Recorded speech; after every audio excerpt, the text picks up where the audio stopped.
Hey everyone, this is Cameron, the co-host and editor of Renegade Animation on renegadepopculture.com. If you like what we do, please give us a like, a follow, and a rating on Apple Podcasts, or wherever you listen to us. We are everywhere where podcasts can be found. Consider supporting our Patreon. That way we can keep doing what we love, and that's talking about the wild world of animation and what the hell is going on at the box office. But mostly animation. And now, on with the show. What's going on, everyone? Welcome to another episode of Renegade Animation on the Renegade Pop Culture Podcast Network. My name is Mike. I'll be your host this evening. Joining me, as always, is the animation guru himself, Cameron. Howdy, howdy. And joining us is our editor extraordinaire, Bree. I'm here again. It's also fucking hot out. Yeah. If we sound like we're kind of exhausted, man, if you live in like Texas or whatever, the heat sucks, man. The world is dying. The world is dying, but the best we can do is talk about what we love. And what we love this week is a new episode of The Amazing Digital Circus. Let's talk about that episode of The Amazing Digital Circus, which, in my humble opinion, might be the best one they've put out so far. They were like constantly teasing this dang episode. They were like, this is a screen from the episode. And then it's a different one. And it's like, well, wait a minute. That doesn't look the same. What's going on here? So it got everyone really riled up. And then they released it, and then it all makes sense. Yeah, I would say this is probably the best one yet. They I say dialed back on the zaniness, but it's still like a whole game with a game-breaking glitch that's going to cause everything to crash in a moment's notice. But they still find a way to make a very compelling story out of this weird premise. One of my favorite things about this is technically it can be a bit of a filler episode, but at the same time, you get so much more backstory, all the characters, and while we don't get like straight answers for anyone, we get kind of a better idea of where these people were before they ended up in this digital hellhole. I found this to be the most interesting episode of the series thus far. And I feel like this episode kind of gives us a better idea of, okay, this is what the show is actually going to be. Like, this is the long term tone and goal. Like, it's not that I didn't like the previous episodes, but I kind of feel like the show has kind of found its groove and kind of knows what it wants to be. That it's not just, oh, like horror, disturbing thing, but more a story about extremely broken people just trying to find themselves. Mm-hmm. What, an indie show about a bunch of broken and flawed people trying to stay together? I don't think that's ever has been done before. Oh I wait, know. no. I I'm know, sorry. truly an original concept. I'm sorry, Dad. I had to say that, man. Hell of a Boss, that new, what was it, the Gaslight District, and the Amazing Digital Circus, while very different shows, all have the same kind of plot. Well, setup, at least. With everyone being extremely flawed and not downright terrible people, but they are not the saints that you think they're going to be. I, I know. Shows run by millennials. Like, it almost seems like we have repressed trauma. Like, but what's like the interesting thing? I mean, for those who haven't heard any of the episodes I'm on before, I'm a writer. I kind of write little things, and I like writing broken people because that's what you do. But I almost kind of feel like the one thing as a writer that I kind of try to go for is, more of the psychological side of things and like the actual like getting better, not just being in the perpetual hole. So I like shows like that, but I also like to try to do something different. And I feel like Digital Circus is kind of avoiding those pitfalls of just, being, oh, I'm so sad and broken all the time. And actually kind of like willingly actually wanting to like unpack all that. Well, it's like the first time a lot of the characters are finally able to open up, because the first episode sets up the plot in a very Severance, like, what the heck kind of reality am I in with whatever this place is. Then the second one is more about Pomni, like, figuring out herself and her relationship with these new folks. I mean, even when King decides to be like, oh, whoops, you're not supposed to be here. Pop, you're gone. Traumatizing her at every waking moment, apparently. Mm-hmm. Then the third episode, which was like the horror themed one, was mostly about King and how he actually has like a very good, head on his shoulders, and until he comes back to the overworld or whatever place they are all staying in, and where he's just like, I don't remember a thing. What do you mean? Or like, as he says in the beginning of this episode, can you help me count my eggs before they hatch? But this one is where everyone starts to finally get to have a moment.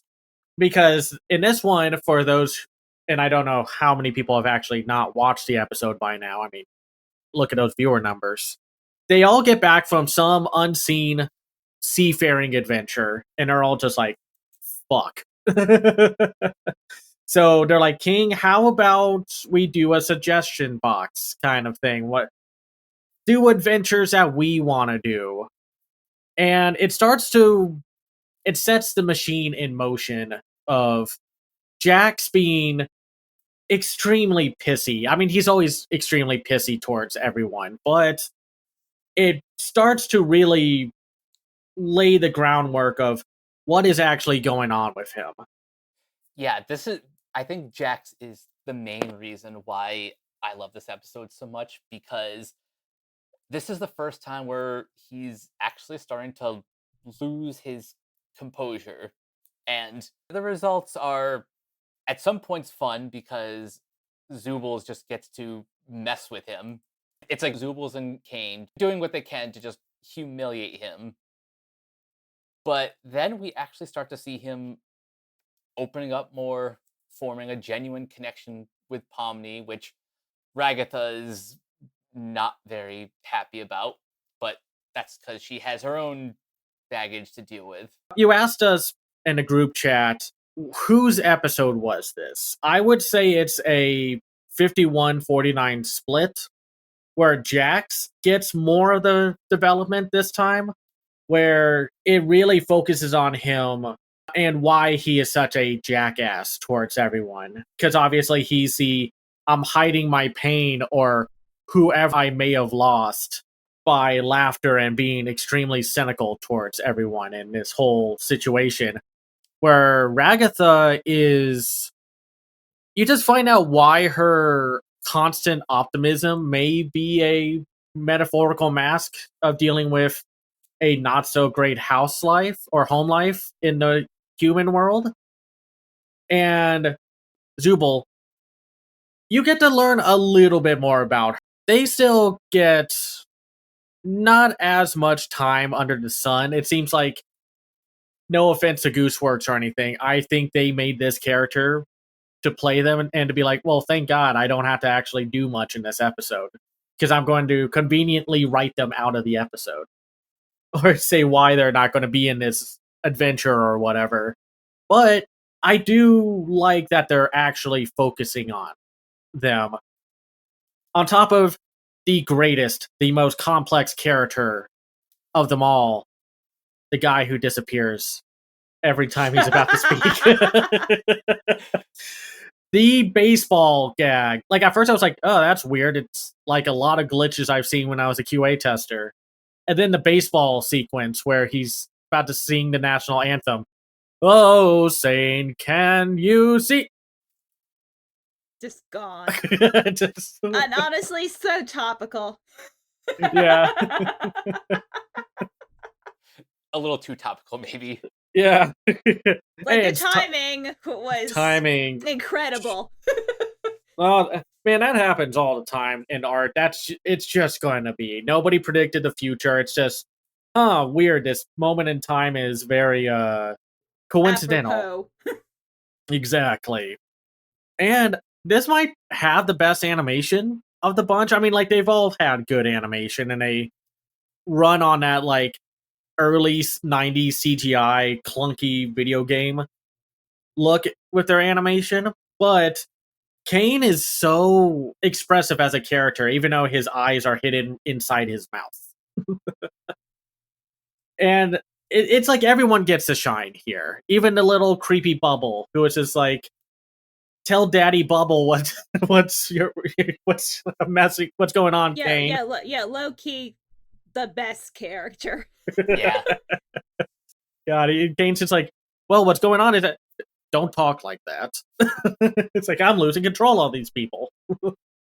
It's very interesting. Like, is the theory still that like Kane is like a user or something who is just trying to make something entertaining, or is it, or like what's the deal with Kane? Because he likes to have control, but he's not. I mean, he's not a great individual, but he's how to put it. He seems to freak? really, yeah, he's a control freak, but he's not like I'm going to kill every single one of you if you don't do what I say. He wants them to have fun. It just reminds me of like the dot hack storyline of like, oh right, these people can't log out, and then you find out the creator is like, I made this all for my daughter to put her in a shrine, and it's just like, okay, dude, we got stuff that where you don't need to do this. It's called therapy. So, like, the show continues to be very impressive, even though I've started to be like, well, I kind of like, no, I do like the Gaslight District more as a show, even though it's only gone one pilot. And then, of course, we had our huge overall mixed response to Hell of a Boss. Digital Circus is impressive in how it continues to be interesting and captivating. Like, I haven't lost interest with it like I have with Hell of a Boss and Has Been. So That's how I'm feeling about Digital Circus. It's because we're only getting one episode every couple of months. It turns each episode into an event, something to look forward to. Who knows if that's gonna if that sort of release pattern is going to continue. The more popular the show gets, the more backing that Glitch Productions gets. I hope this show doesn't lose its special qualities to it. I think the goal with Glitch is that they're going to make as many episodes as they want. They're not going to be like, we got to make like 5 more seasons of this. I don't think anyone ever wants to get into that Rick and Morty situation where it's like, we're going to greenlight you for 7 more seasons. Isn't that great, Dan Harmon? And it's just like, no, oh Jesus. Rick and Morty is legit what would happen if Community ran too long. So it's nice to see it still be captivating, and I don't know where this is going to go. I don't know if this is just going to be just 9 episodes. That means they have about 4 episodes left. If I recall, that's what they said. They're going to make 9 episodes for Digital Circus. I don't know if that's season 1 or if it's whatever. So, and it's just amazing to see Glitch keeps on moving up and such, because their other series, Murder Drones, got released onto Amazon Prime. So they're making the deals out there. I'm happy for that team. It's a shame we can't really get this anywhere else in the world, because a lot of governments seem to hate the world of art, but, what else is new? So, let's talk about what the hell is going on with animation, original movies, and the box office. And let's put all the pressure on the shoulders of the, unfortunately, as of right now, not doing well, Elio from Pixar. Recently, we got a lot of news. James Gunn was recently interviewed and talked about why like with him in charge, they're only going to make movies when they have a finished script.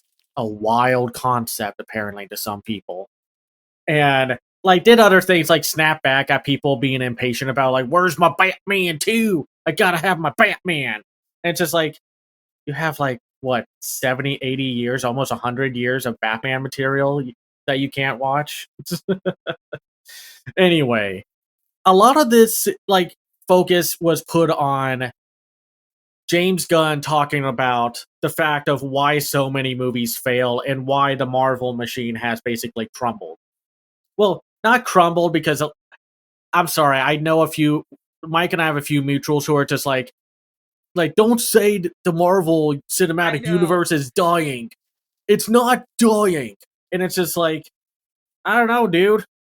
It's kind of flopping around right now with modicum of success, and before some snarky asshole says, "Well, what about Deadpool and Wolverine?" It's like that thing was going to make money even if it was the worst movie of the year. So be quiet. And the same could be said about Guardians 3. Yeah, those are good, highly anticipated years. Like people were waiting for those movies for years. And like the thing is too, it's not even that all the Marvel stuff is bad. I mean, I haven't watched it, but the Thunderbolts got like great reviews, probably like some of the better reviews that Marvel's had in years. But that just went Thunderbolts was pretty solid. I remember finding it pretty enjoyable. So a lot of focus, like I said, has been on the fact that James Gunn thinks a lot of movies fail because they start production without a finished script. And people can say, like, oh, that's an overreaction. And it's like, if memories really? Yeah, no. We have multiple examples of highly successful movies that literally went in without a finished script or even a plot. I mean, there's the original Iron Man that went in famously without a third act. There's a whole ass documentary on Disney Plus talking about Frozen 2 where they're just like, man, I have no idea what the plot is. Do you know what the plot is? I don't know. Which that documentary, I've never screamed as much as something in my life. I'm like, what?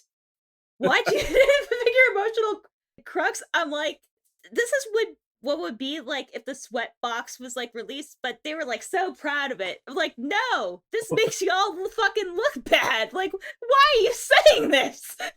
Well, it's like, it's a lot of the things that's happening on the executive level. Because they expect constant growth and constant money, they're like, okay, you know what we're going to do? We're going to have 4 Marvel movies every year. Then we're going to have 5 different TV shows every year. Or, it's probably 4, but, it's still. Who cares? Yeah.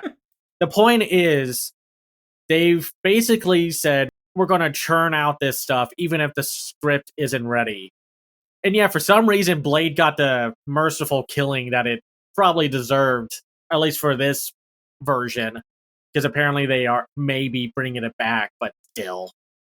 It's on life support as of now. Like, they're not saying it's dead, but they're saying it's like, we may have an idea, actually, of what to do, even though making a movie about a vampire slayer shouldn't be that hard. I've talked about this before. Like, Disney is overcomplicating things for their franchises and movies. Like, Frozen 3 and 4 are going to be part 1 and 2. And it's like, good luck. Yeah, good luck. You didn't see what happened with Mission Impossible and The Fast and Furious? Or how about Spider-Verse? Or Spider-Verse, where they're like, yeah, we're going to have the next part up in 2024. And the animators who all got horribly mismanaged were like, that ain't happening. So we're not even done with like concept art or pre-production.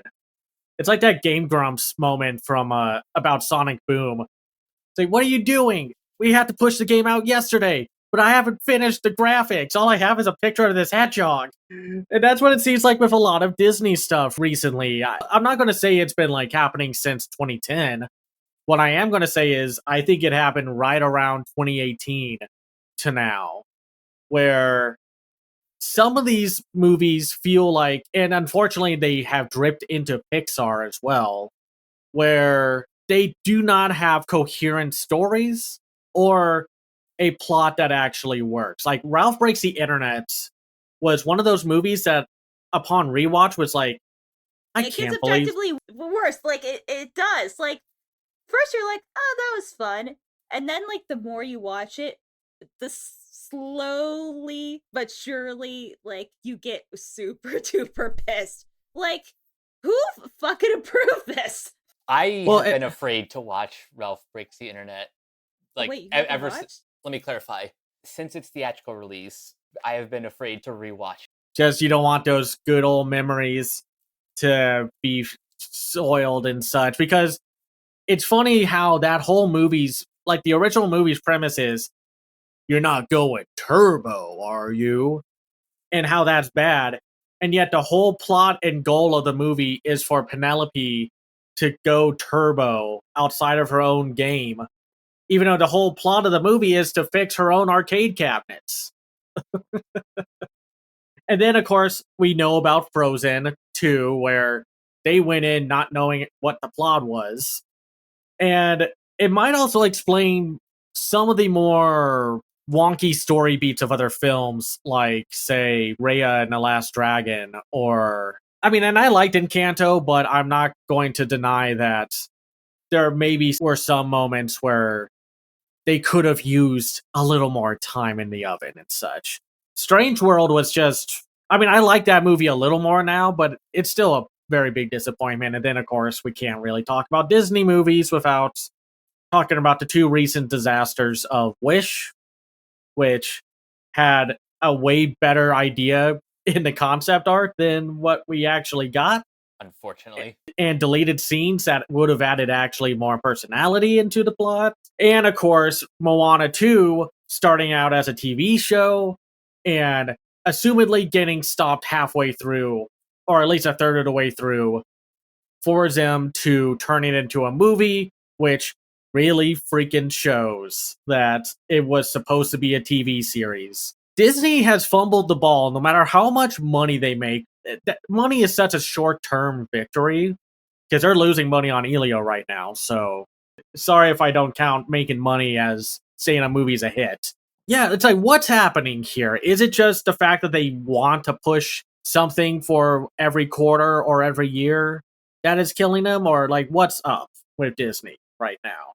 Well, I think in the case of like Elio, I mean, I said this in our group chat, like this is literally the 2020s Good Dinosaur, like movie plagued with tons of production issue, like seemingly too many cooks with like the creative direction and everything. And I think Disney either focus tested or internally just went, I think we just have to cut our losses, which is why the marketing has been pretty much non-existent. So like I think Disney kind of knew that this is probably not going to be an elemental situation where good movie got caught up by word of mouth. So, and Pixar's just in a really weird place. And I said this also in our group chat earlier. Pixar needs to not make kids movies and just go back to making family and general audience movies, because this is like, I'm not saying Elio's bad because I haven't watched it, so I don't know fully in context. This is just going off of my own personal perception, but they need to start making more movies like Wall-E and Ratatouille, or in more recent cases, stuff like Turning Red and Luca, because Pixar has always had more of a mature edge to it that them doing, and let's just be real, Elio's a movie for children. What are you saying? You calling us children because Mike and I went to see the movie? No, I mean, you're kids at heart. I mean, you're I'm not wrong. kidding. No, I No, know. Hey, to be fair, Mike and I have made a pledge to stay the hell away from that Gabby's Dollhouse movie. So, oh shit! I totally forgot that was fucking coming out. when I forgot too until I saw the trailer in front of Elio. I'm so glad we decided to avoid that one, because first of all, not what we want to talk about anyway. Two, it's a literal movie for tiny kids based off of a TV show for preschoolers. You do not want a couple of 30-year-olds to talk about that. We want to talk about the stuff that's like older kid to teen to young adult to adult stuff. So we have our limits. Right. But to me, it's like a more signs of a more disturbing overall industry trend is that Hollywood doesn't really make that many family movies anymore. They just make stuff for kids. Think about like the late 90s, Disney was releasing stuff like Flubber, the remake, The Parent Trap, stuff that, like actual like family movies that could be enjoyed by adults, not just, adults taking their kids. Like, and just the juvenilization of like animation, like I'm not saying that you can't have stuff that's specifically for children. I mean, obviously that's a ridiculous statement, but trying to make Pixar kind of this squeaky clean, like family friendly thing, it is not working at all. So, I mean, that's been a thing right now with like animation and family films. The overall industry has found out if you starve audiences enough, they will go see anything for their families, for their kids. And we have seen that over and over again these past few years with the Mario movie, with Minecraft, with Lilo and Stitch remake, and How to Train Your Dragon remake. Even though those two were closer to one another in release, the fact that a new original Pixar film cannot gain traction is dire of how Disney has fucked up with Pixar's image and reputation. This goes back once again to the Bob Chapek era at Disney. The idea of shoving all of Pixar's original movies from like 2020 to 2022 onto Disney Plus, not even doing like the day and date, like $30 premium access thing. They're just like, which no. I would have paid for. Like, I did that several times. Well, I did it once for Raya, and that was it. I was just like, yeah, nothing else is good enough coming out. It was that, and I got roped into watching Cruella, which low key, like one of the few, because it's not even a remake, and I feel like Cruella gets a pass because it's technically the third live action 101 Dalmatian film, Right. and also it's got a little edge, like it is an actual like PG-13 movie. It's not like the like the PG, but if this was 20 years ago, it would actually be like rated G, and actually is trying to do like new things, even if some of the things are ridiculous. But I kind of feel like the movie's like a little bit self-aware about it. Like, and unfortunately, most of the Disney remakes are not like that. If only. Yeah, it was very much putting Pixar's like recent efforts onto Disney Plus because for the sake of the content, because they were thinking streaming was the like never-ending future for media entertainment. And yes, the pandemic was there, and I agree that it sucked sitting through that year with no movies. But at the same time, I think I would have been fine if they waited to release Soul in 2021. Like, just push everything back a year or two and let them cook. Because otherwise, the thing about Pixar films that made me think about why I really like them, and it absolutely didn't help when I went to my Alamo last night to watch Elio, to see all of the good stuff from previous Pixar films put into a bite-sized format.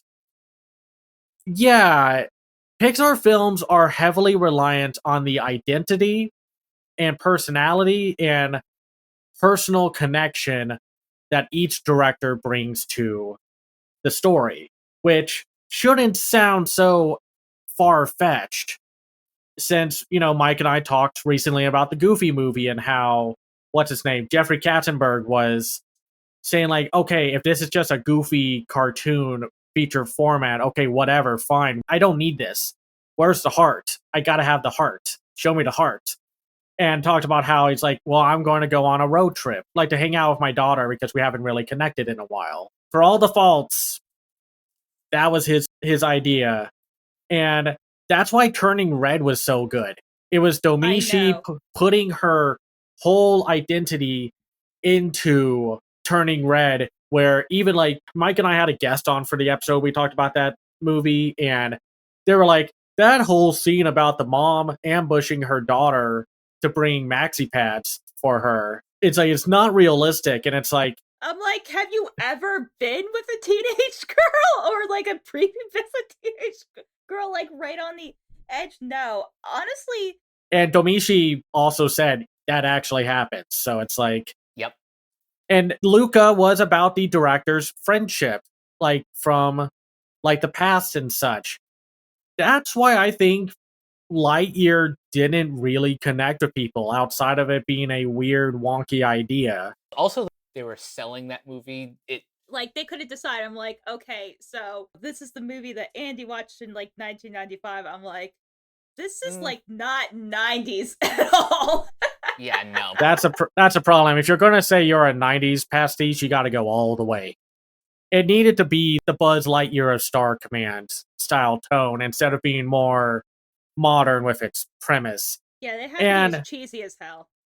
So what happened here with Elio is the fact that I feel like it got delayed like what 2 or 3 times. Like it got delayed It only got delayed once, but no, I think twice, and then it got moved because originally I think it was a year, and then it got moved from like March.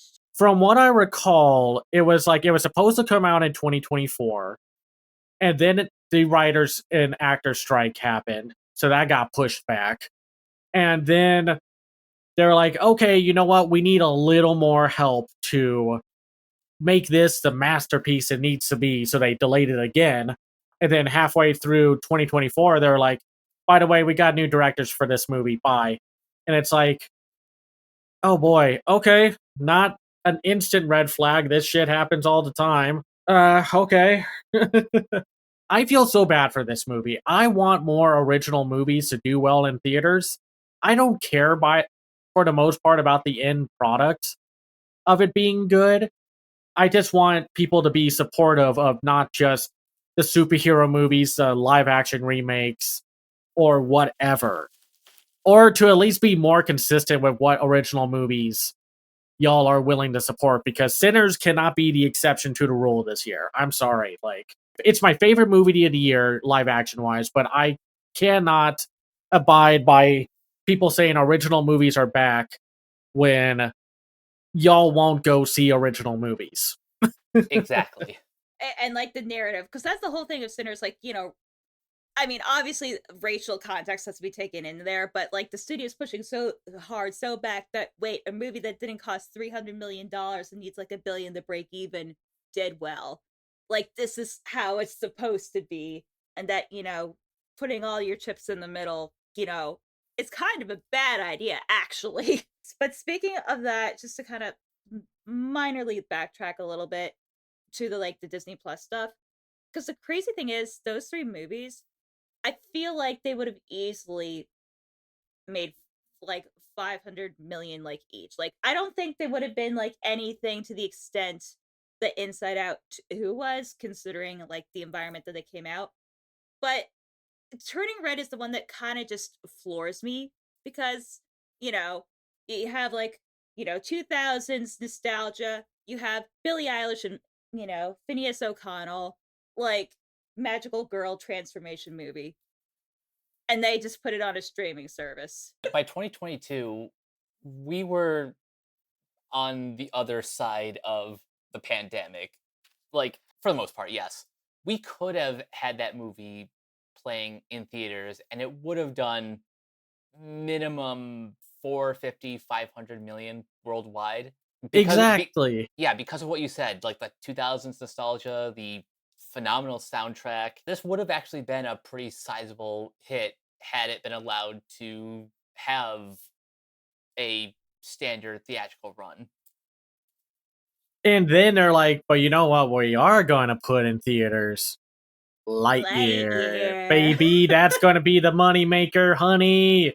And then it made barely any money, and unfortunately the director got let go of from Pixar. So it's like, don't blame the director, man. He was making the best movie he thought he was making and all that jazz and such.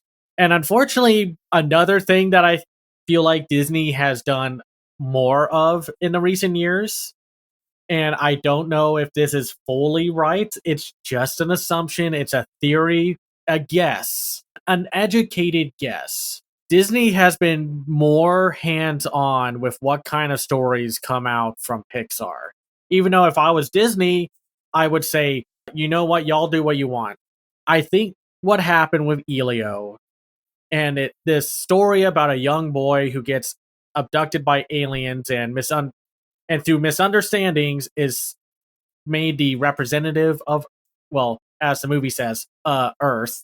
It's a really interesting story when you find out that the original director of the movie was like, yeah, I made a thematic story about what it feels like to be isolated in a world when you are a kid who is gay. And it's like, oh, yeah, I can see that. I can see the premise working off of that whole thematic symbolism and such. And there are even like a few lines of dialogue that are really not blunt, but they allude to that kind of thing. Like the villain played by Brad Garrett, like has a few lines that I feel like does work in that context of a father always knows, or like the very touching line at the end.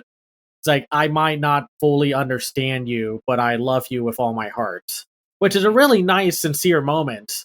Or, you look at the whole armor thing with the evil aliens, where they look menacing and imposing, but it's a shell to protect them because they don't want people to judge them on their outward appearance or their inner appearance. But here's where I'm going with this. Disney has cracked down on how queer Pixar's movies were getting or were going towards, because there was a little bit of like queer fan service in Turning Red, but then you go from that to Inside Out 2, where it was pretty obvious that they wanted to give Riley a female love interest with the new hockey girls that she hangs out with. There is no freaking way you animate her looking at the other girls like that. That was like, bend it like Beckham levels of like saphism. I'm like, get the fuck out of here. And then there's a whole thing that unfortunately happened with Win or Lose, where Disney was just like, you can't have this character be trans. Sorry, we're going to take out the storyline because we don't want to be the ones who introduce your kids to the fact that trans people exist. We want parents to take the responsibility on their own shoulders. Which is such a bullshit excuse. It is, especially with the fact that the storyline is still intrinsically transcoded, that you cannot look at it in any other context. Man, you used to be into baseball. What happened to you? Like, I don't even think I know you anymore. Gee, I wonder why that hits hard for so many people to hear that one specific line. Gee, I wonder why someone would go from baseball to softball. Such a friggin' mystery. But here, I feel like all those delays was not because of the strike or the fact that they needed Domishi and who was the other director? Madeline Sharafian, to help out Adrian Molina, like clean up the story. I will not accept that Adrian Molina had no idea what he was doing, because a lot of this movie, again, has so much gay subtext to it, especially with the friendship between Elio and the prince of the villain. Yeah, Glorben. And they are very cute together. They were the best parts of the movie. Anytime they focused on those two, it was great. And the prince had so many funny lines. I laughed so much. Everyone laughed because they knew how to make a funny kid character, which is so hard to do. Hi, Dad. I'm a bargaining chip. Still one of my favorite lines. Wow, you're really warm, cozy in here. Really? I've never been in there before when Elio's inside the prince to protect himself from the lava and such. It's like, yeah, I don't think I want to find a way to go inside myself, like inside out. And it just feels like this movie got butchered. It got the brave, it got the good dinosaur treatment. There's no other way to look at it than that. I'm sorry. I think that's really what happened, because I left the theater thinking, I liked this movie when I thought it was going to be a mix of Turning Red and Lilo and Stitch. I didn't know about the dead parents thing. I thought Zoe Saldana's character was the mom or something like that, not the aunt. About that. So that originally was supposed to be the mom, voiced by America Ferrera. But when the creative overhaul happened, they changed her character. I think it's also because Ferrera had to drop out for other, like for scheduling issues.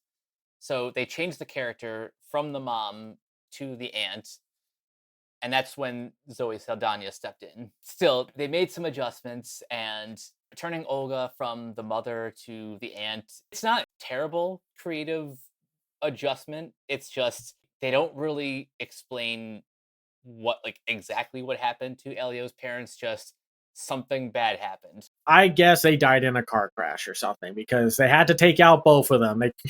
So, God, wouldn't that have been wild if they did like, oh yeah, his parents got abducted by aliens, so they turned out to be the ambassadors of Earth.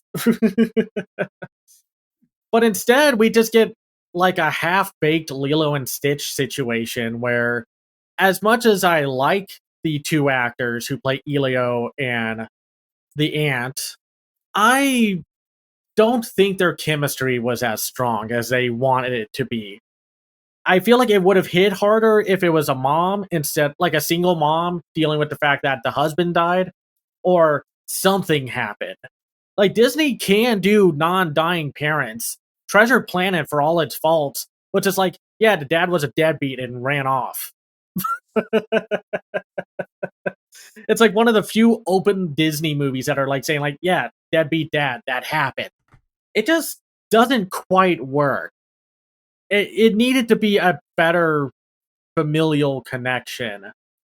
And something that Disney and Pixar have like suffered with recently is the fact that the side characters aren't that interesting.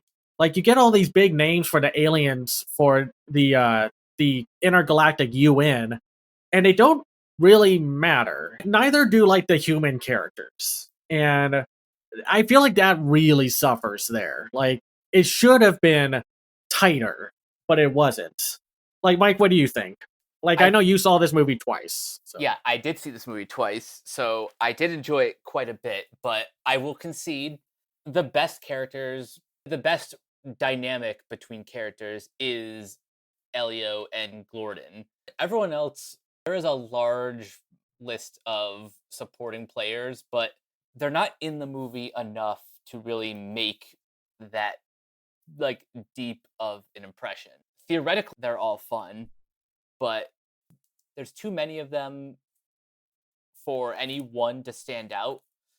And then they don't really get the attention they deserve because so much of the focus in Act 2 is Elio and Glorden bonding and going on all their different adventures. They have some amusing elements like the clone of Elio. The Elio clone had some of the best moments in the whole movie where he was working on the bushes outside, like cutting it, and then he accidentally cuts his own finger off.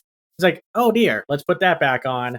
And then the whole sequence of when the clone Elio goes to bed and the aunt, in a slightly creepy way, got one of his smaller hairs from his head, like in her mouth when she like hugged him and kissed his head.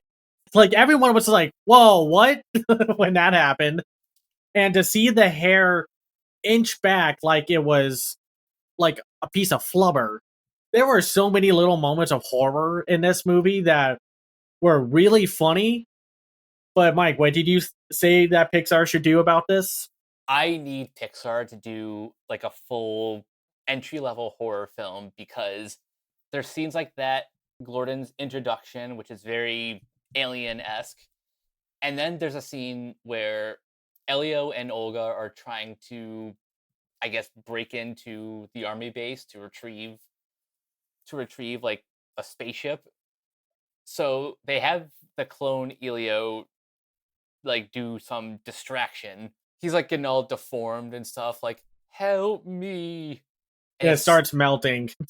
He's so creepy. The way that scene is lit, the silhouette of the clone, it's all really well done.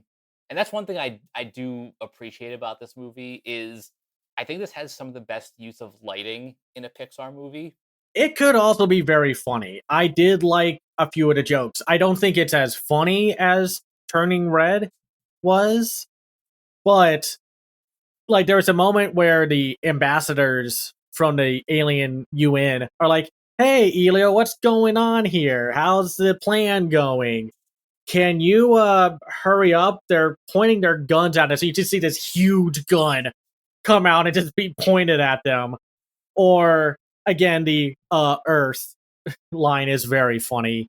And then the fact that they make a like someone like among the aliens made an all-knowing basically an encyclopedia of knowledge of the universe. And it's just like, hello, I know everything. The meaning of life. It's like, what is going on in your mind and your world right now? And then Elio is just like, who would win in a fight, a gorilla with a bat or 10 chimpanzees?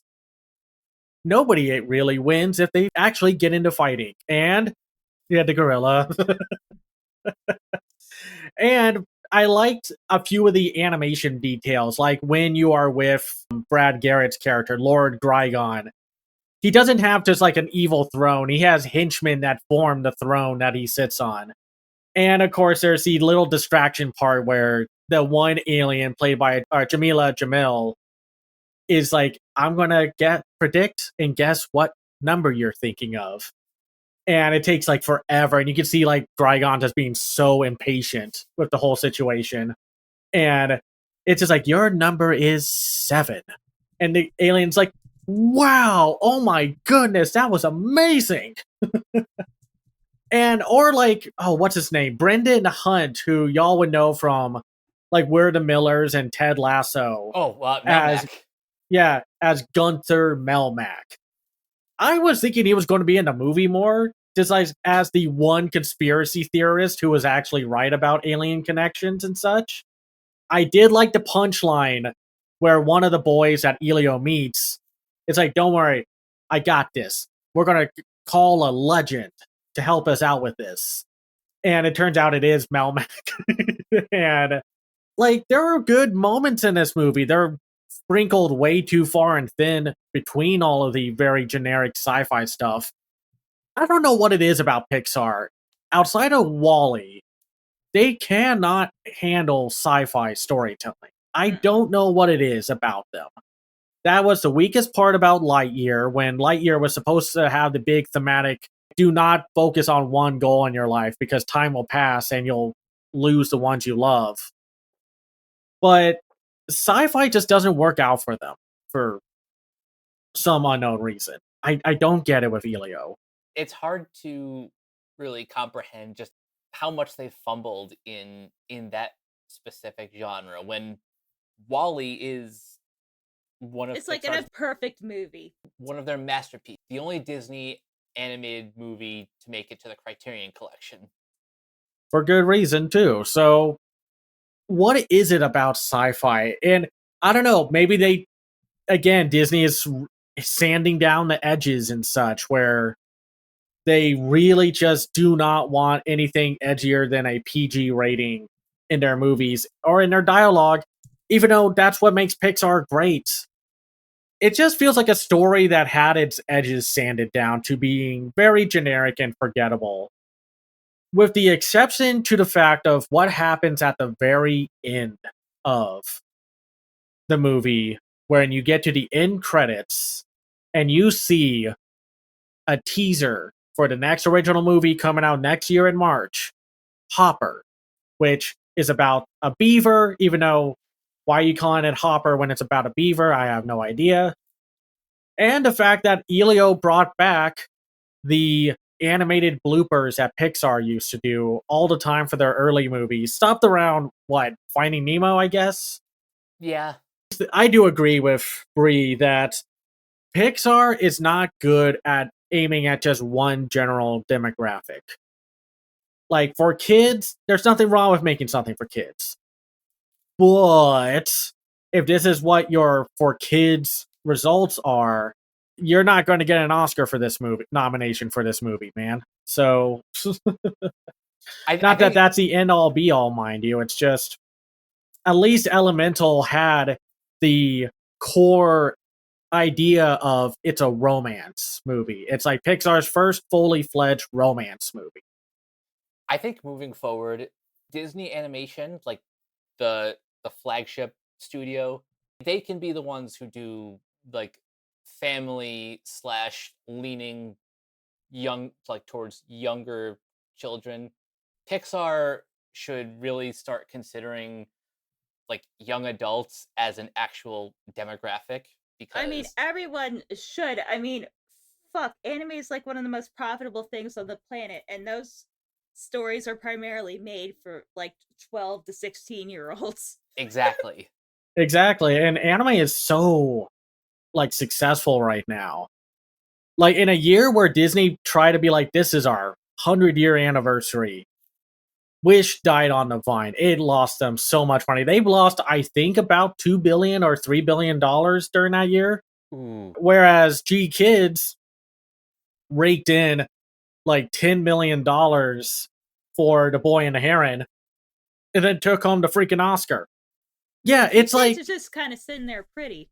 yeah, it's like, no, you guys fight. We're just gonna do our own thing and win. They're the tortoise while the main industry is the hare. So let's say it like that. No, it's a shame. I liked Elio to a degree. I think it's the weakest of their 2020 because I prefer very much Soul, Turning Red, and Luca as like the top tier ones of this decade so far. I mean, I like Inside Out too, even though I like it a lot less after hearing about what happened to the animators that got laid off during it and didn't get their freaking bonuses when Inside Out 2 hit $1 billion. So, I don't know. It's like Pixar is now officially in an identity crisis, and they either need to tell Disney to back the fuck off, and Disney is not going to allow this because they'll kill the studio before they let anyone else buy or make a deal with Pixar. Pixar needs to just divorce themselves from Disney, like they used to, before Disney was like, we are desperate for money, we need your movies. So I can't believe we're saying this, but Michael Eisner, we need you, come back. Who thought that that would be nostalgic for the Eisner era? we do not need Michael Eisner. But well, yeah, you know what? He does get a little tiny pass because technically, without him, BoJack would not exist. So no, exactly. I wanted to like Elio more because it's Pixar. I tend to like Pixar's movies, except for the obvious ones that don't work out. And I don't want the directors to get like heated harassment for this, even though there are already losers on YouTube being like, the worst Disney movie in history loses $1 billion. Ugh. And it's just like, if people are complaining about marketing, they probably did not spend a whole lot on this movie as a whole because whatever. So, and also, I'll say this. It was a really bad idea for me to see Elio after KPop Demon Hunters. I think that really hurt it because with KPop Demon Hunters, the movie by Maggie Kang and Chris Applehans, who, if y'all remember, Chris Applehans did Wish Dragon, which was surprisingly very funny and entertaining. And unfortunately, this was another one of those movies that I think was originally supposed to be theatrically released, but then got pushed on to Netflix because Sony and Netflix have a pretty good relationship right now.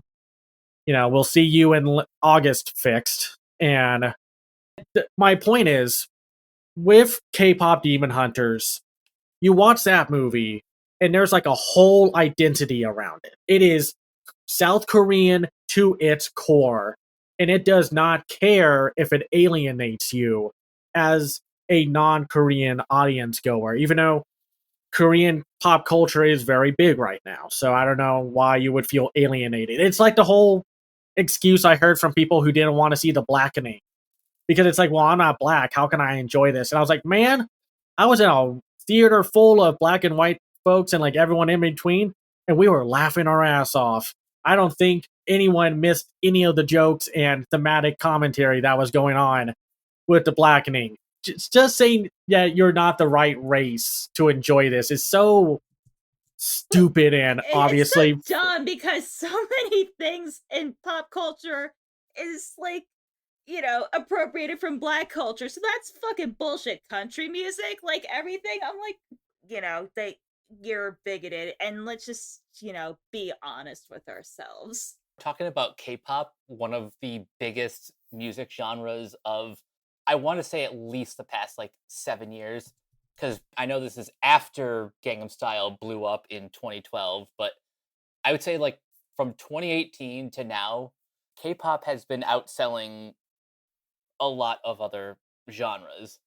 Thanks to and groups like yeah, Blackpink and BTS, music scene is basically picking up where boy bands in the 90s left off. it's amazing how we formed, or at least as far as I can tell, made the boy band origin here. And yeah, we could not keep up with it at all. And now South Korea is just, we can make a new boy band in our sleep. And it did, of course, obviously it helped boost things further when with stuff like Parasite and Squid Game came onto the scene. So among many other things, like the K dramas that got really popular. I mean, by 2019, with Spies in Disguise, they were already making parodies of Korean soap operas and Yeah, such. I know. That just reminded me.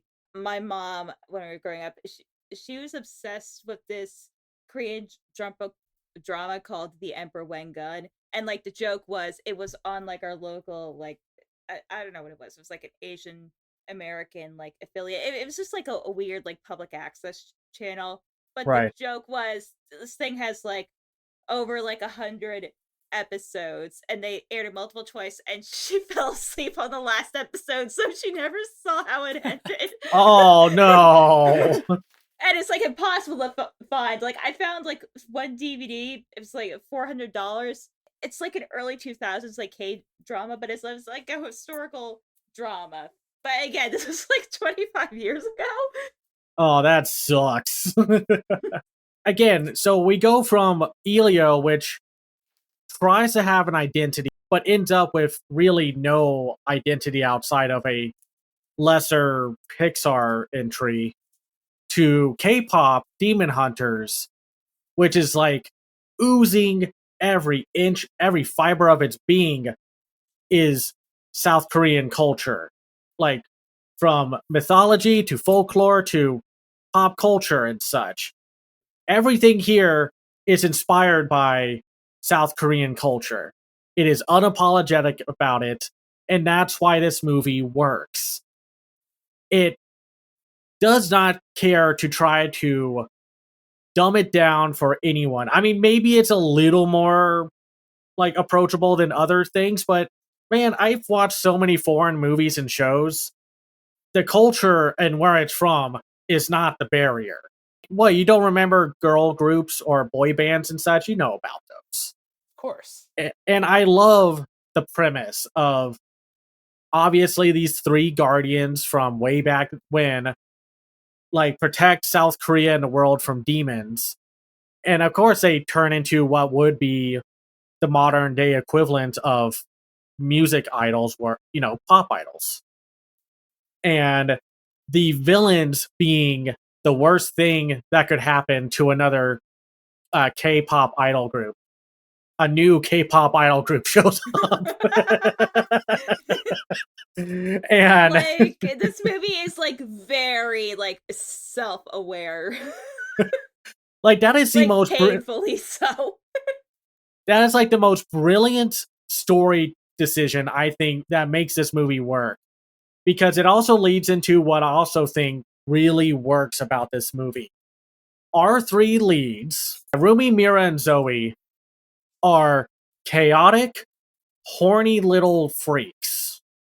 Because while like they are tough and they are capable, they are also able to be weird. Let characters be weird. Not only that, it's also my favorite genre. Fuck the rig. Exactly. Like they each have their own distinct personality and they can kick butt 12 different ways. but their different reactions to the boy band group, Soja Boys, is hilarious because you got the one with the pigtails who is so indifferent tsundere towards two of the boys, even though they like if you check out TikTok right now, it is full of K-pop Demon Hunter fan art and shipping culture abound. And then with the youngest one who uses the knives is head over heels over one of the boys where you can't even see his eyes. He's like a like it's funny where he starts barking at the fans and he's like, no, down boy. Because he looks like one of those like Saint Bernard dogs or whatever, the ones with the big hair and such that cover the eyes and what have you.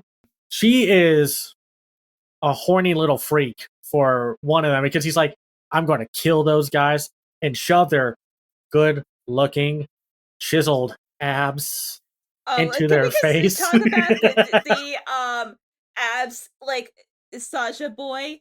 The fact that that's Pro ZD just makes it objectively funnier. Yes. No, Sungwon Cho is one of the few actors that I know who has the comedic talent to make one of the lesser interesting Soja Boys.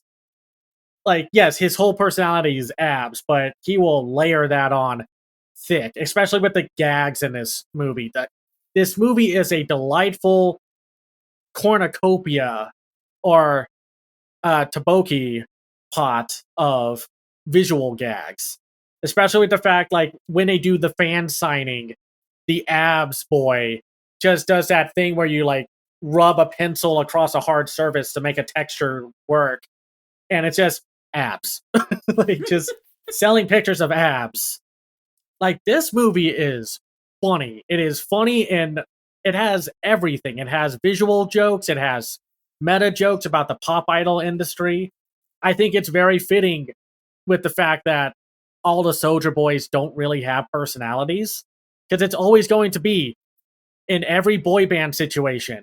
One or two are going to be the ones that break out. It's never going to be everyone else. It's going to be one or two. One thing this movie did that is just kind of a reflection of the culture it's marinating in.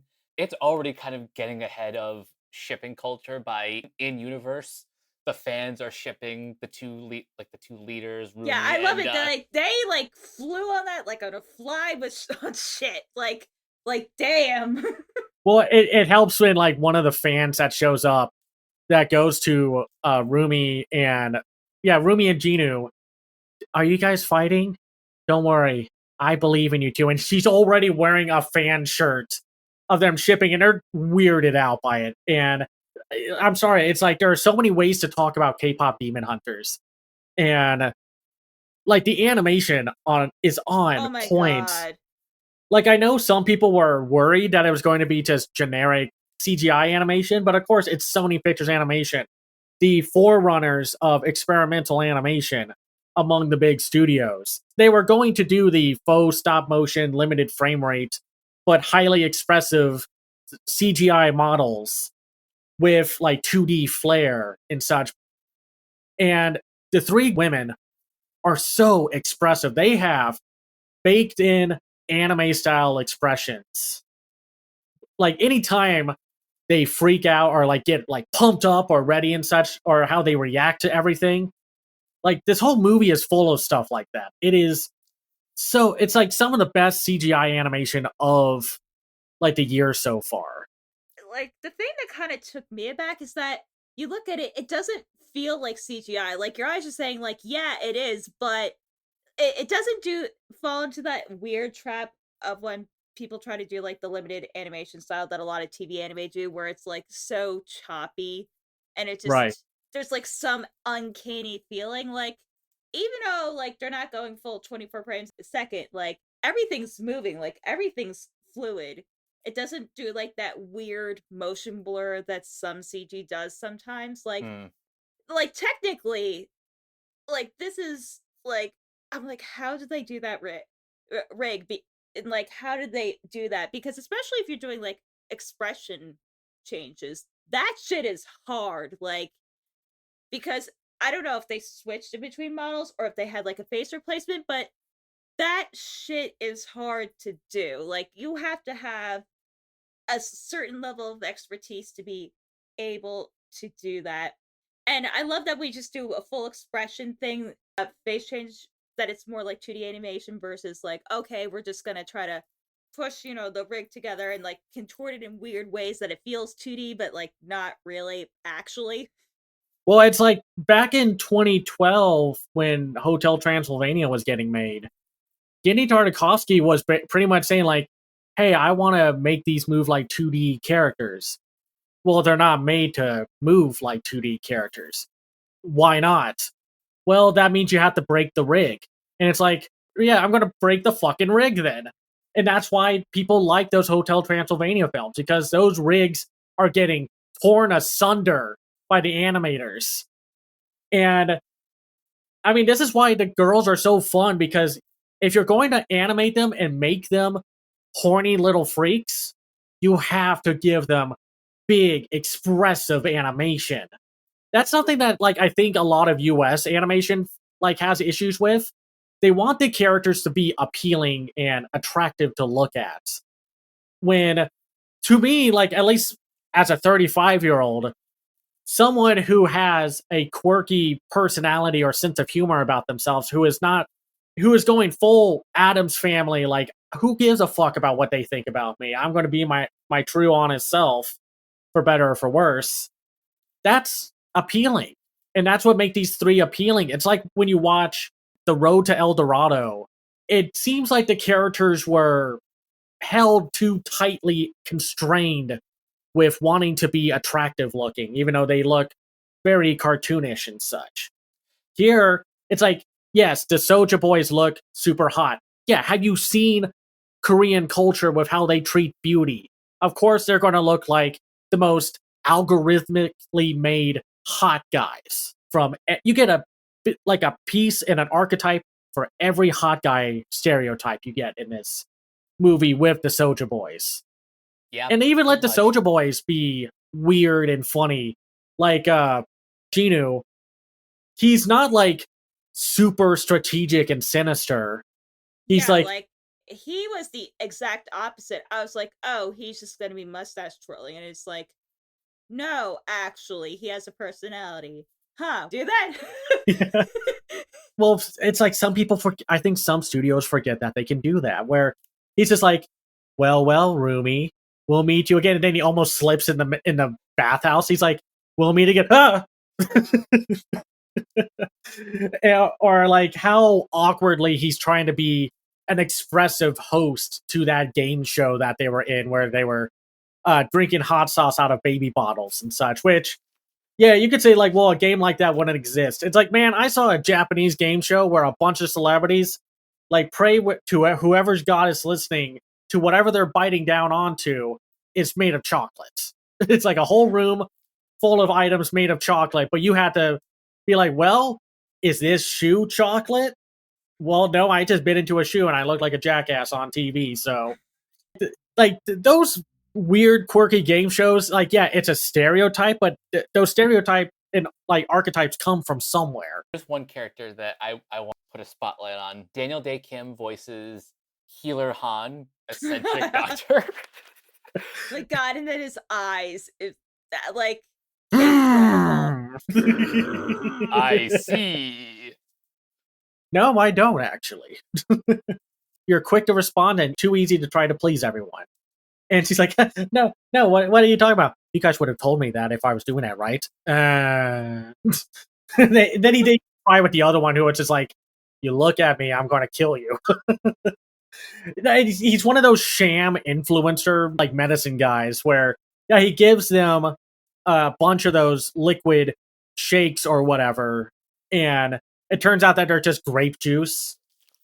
And the best part about rewatching this movie is the fact that they set up the joke in the punchline way early on in the office, where Rumi is waiting with her box, and she's like, wait, what's that picture? Why is he's with us?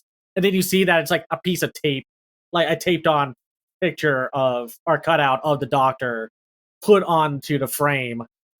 And then, of course, you find out later that all those shakes or juices or whatever that they got were just grape juice with the little taped on cutout on top of it. So, and the action is great. It is not too busy. That was something I was worried about after watching Predator Killer of Killers last week. With this one, it was just the line of action was so easy to follow, which I'm like, thank you. And that whole setup of, yeah, hold on, our plane is getting to the stadium. It's like, no, it's not. That whole fight scene was very Mission Impossible. I would argue maybe better than the overall Mission Impossible movie that just got released, but that's my spicy take of the day.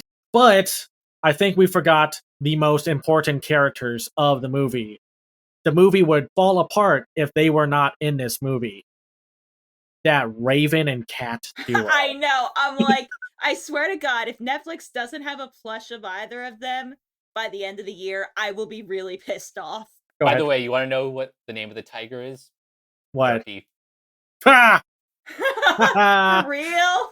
Yep. And I think if I recall seeing on Twitter or on Blue Sky, Rad Seacrest designed the tiger character. I was trying to say, I'm like, because I was thinking, I was like, wow, that has like such intense Kippo vibes, and I'm like, oh, that makes sense. Yeah, for those who don't know, Rad is Maggie's husband. Oh, that makes so much sense. Yeah, he did some of the designs for the characters, and you can tell. Exactly, because if you've watched Kippo in the Age of the Wonder Beasts, they have that whole segment of one of the last episodes where they're like narwhal K-pop idols. And on top of a movie that's already really funny, you think like, oh god, here comes some deadly demon monsters or something. And then Derpy knocks over the flower pot, and it's just, for all of his strength and his drive, is trying to make that thing plop back up.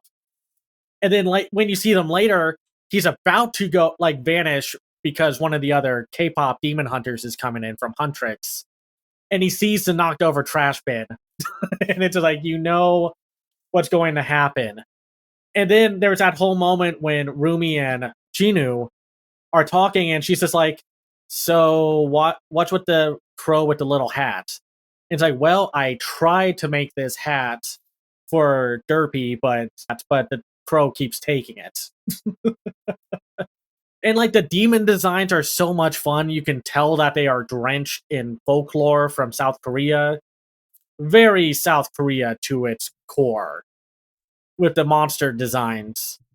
And it comes down to what the boy band looks like. They look like zombie villagers from way back in the medieval times, or whatever the medieval times for South Korea were. Like I said, it does not give a fuck if you can't catch these details, but there are already TikToks of people who are studying South Korea and for history and culture classes, saying pointing out oh my god. Well, they're basically the Leo from Once Upon a Time in Hollywood meme, where they're constantly pointing at all the references of South Korean culture. And the fact that and this is for me the biggest connection for South Korean culture that I know of. They have great looking food, and they take really big bites, especially when they're carbo loading on the plane. It's like you see, I think it was Rumi to shove a whole I forgot what it's called, but it's like a South Korean sushi roll down her throat, like she was sword swallowing. I'm glad they didn't do this, but I feel like this would have been such an easy way to have a marketing tie-in with Shin Ramyun or something like that. But I digress. But this movie is not just action, K-pop references, South Korean culture references. There is an actual story, which is why people are connecting to this way more than Elio. And I'm sorry, Elio, I'm not trying to use you as a punching bag. It's just what it is. Where Rumi is found out to be part demon, and she's trying to hide that side of her. And a lot of the music is all about identity and finding yourself. And she gets into a bit of a romance with Jinu, and it's really sweet. And says how Jinu got lied to about what he did in the past and what actually happened. Where he was like, "I sacrificed my life for my family so they can live prosperously as I live within the king's walls." As I know, the demon lords, obviously, who, by the way, the demon lord is voiced by the main, I think, if I remember correctly, yeah, the main villain from the recent Squid Game season. So awesome, because Squid Game season 3 is about to come out. So yeah, Lee Byung-hun plays the overarching demon lord. Yeah, Guima. And he's just like, yeah, but you know what? You left your family behind because you wanted riches, man. You wanted to get rid of them to start it, to give yourself a better life. And I made you forget that. There's a really good story under all of this. Like, what do you two think? The story is just like, it's very compelling, and it's also very relatable. For never mind the cultural specifics, the something we say often, the more culturally specific a story is, the more universal its themes are. And the themes of like imposter syndrome, figuring out like your identity, and all of that stuff really shines through in the way the story is told, and the music, which, yeah, this probably is one of the Oh my best god, soundtracks like of this the year. soundtrack is amazing. Oh, I'll have to link this later, but I'm not sure if they're gonna do it for the official soundtrack, but on the Twice tie-in single, they're doing an special edition LP record that has the Twice version and then like the original like movie version on like the B side, and they're all in like cute little anime TVs. It's like so cute. I think Republic Records like has it on pre-order for like $18 or whatever. Oh, nice. No, I downloaded the soundtrack immediately after it became available onto my phone and such, because one of the pros and cons of K-pop music is the fact that it is scientifically engineered to be catchy as hell and to really fulfill the prophecy of the Lego Movie 2 song. This song's going to get stuck inside your head. It's not going to leave. Like, you better be ready for that. And they're very aware of that too when the Saja boys come in with Soda Pop, and yeah, just immediately it's a banger. It's funny when the girls are waiting out, like in the crowd, and then one of them starts like moving their shoulders, dancing to it, and then they're like, "No!" And then she stops, but then it's like they start dancing again. And it's like it is really catchy. And then later on, when the girl's agent who's played by Ken Jeong, Bobby, is playing the Soda Pop song, and he's doing a shoulder thing, and then of course one of the Demon Hunter girls from Huntrix is doing the shoulder thing, and they're just like, calm those shoulders down. This movie has so much energy and identity in its DNA that I am like readily, admittingly, like ready to ignore the flaws that I did find with this movie. Like, the two other Huntrix members don't get a whole lot of development. They get kind of a story arc, but it then, like resolves itself by the end. And the Saja boys aren't all interesting. They have like their one note thing, but hey, you know what? That's more realistic about boy bands in real life, Really, the Yeah. only thing I would argue is a big flaw with the movie. The mentor character Oh, is not in the movie. Yeah. Celine. Yeah, Celine could have been fleshed out or in the movie a little more. Yeah, I Because felt like that was a missed opportunity. Like, I feel like she should have been fleshed out more, or, if they were going to try to keep this, to like an hour and a half and some change, because apparently, unless we're across the Spider Verse, animated movies can't be over 2 hours. But whatever, like, I don't think she added that much. And again, like, I feel like we're kind of like nitpicking. I mean, does this movie have the most complicated story? No, but I kind of feel like for this movie that works to its advantage, because then they can focus more on the emotional core of the story, which, oh my god, the emotional core is so good. But yeah, the mentor character, that was just kind of like, like I didn't hate it, but I kind of feel like this should have either been cut or like really expanded because the mentor character is just like barely there. Like narratively, maybe she was more important in like an earlier draft or whatever, but in this version, like I kind of feel like she wasn't needed, especially since we don't even know like which one's like the mom, and we don't know what the whole like parentage deal is. I kind of almost feel like that should have just you know been on the cutting room floor.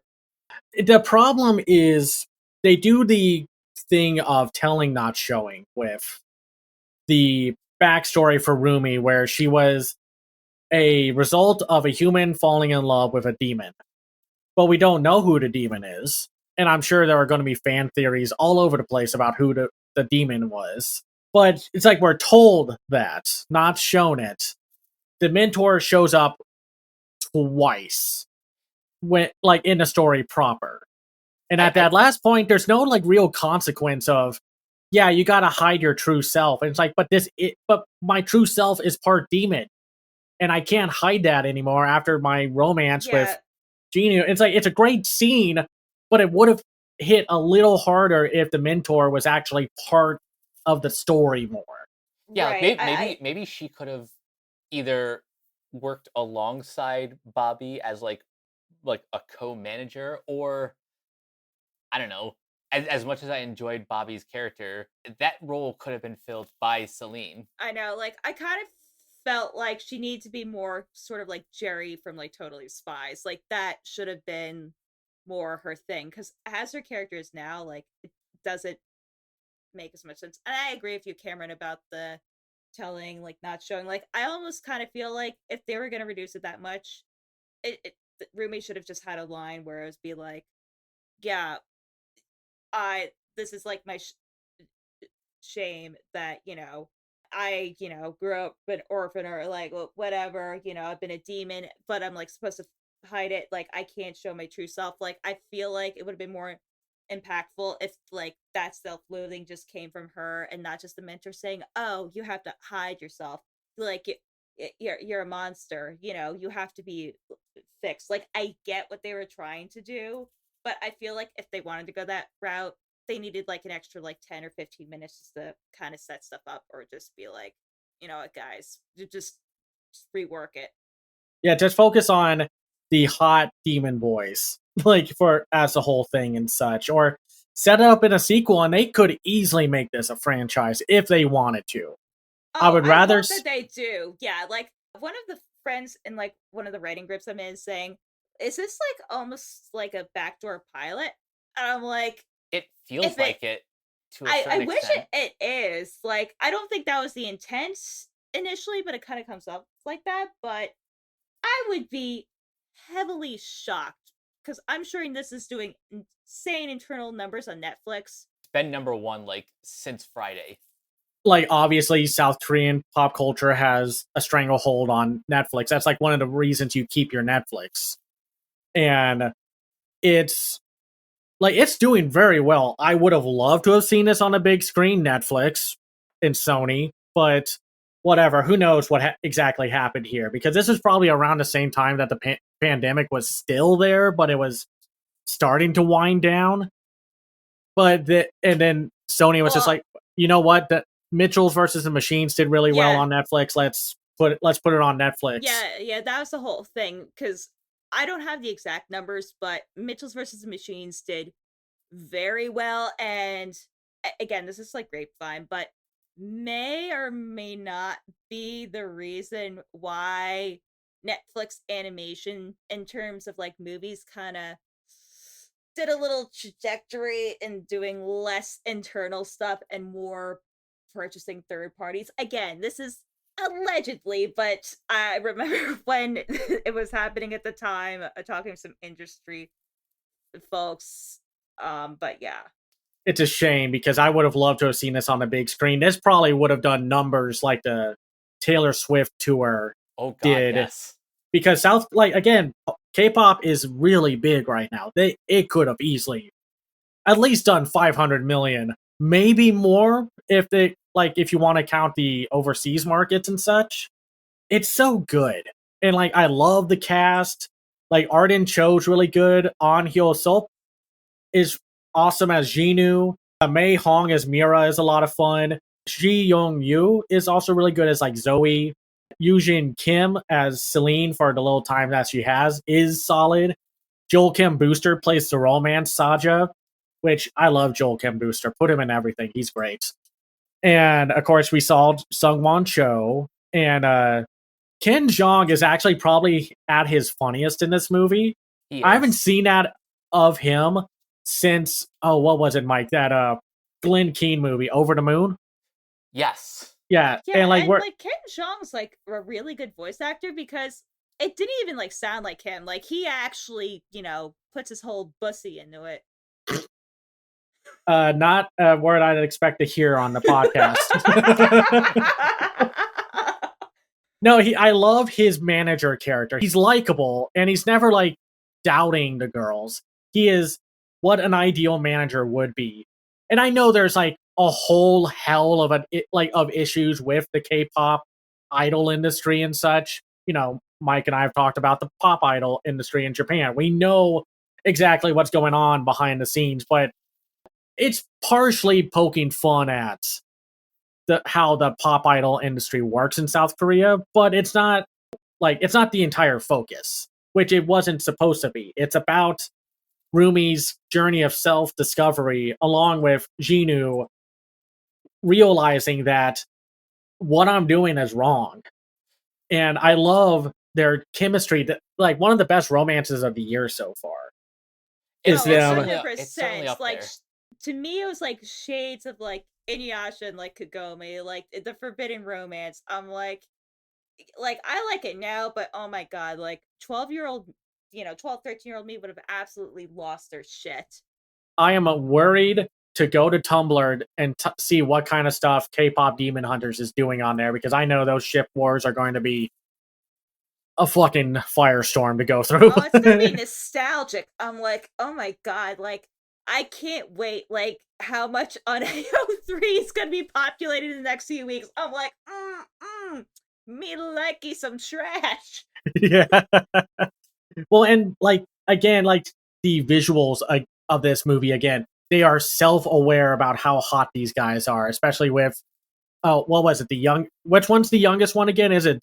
I think it's Zoe, because I think yes. they say Zoe's just like a little bit out of high school, so okay, yeah. With her, like when they first meet the Saja or Soja boys, and the abs one is just like, doing the arm stretch and making the maybe one size too small shirt buttons pop, and how her eyes go from like big like hearts to abs to corn to the buttons hitting the corn turning into hot butter, and their eyes like just popping popcorn everywhere. So I love this movie, man. I like Mike and I were talking about this last time.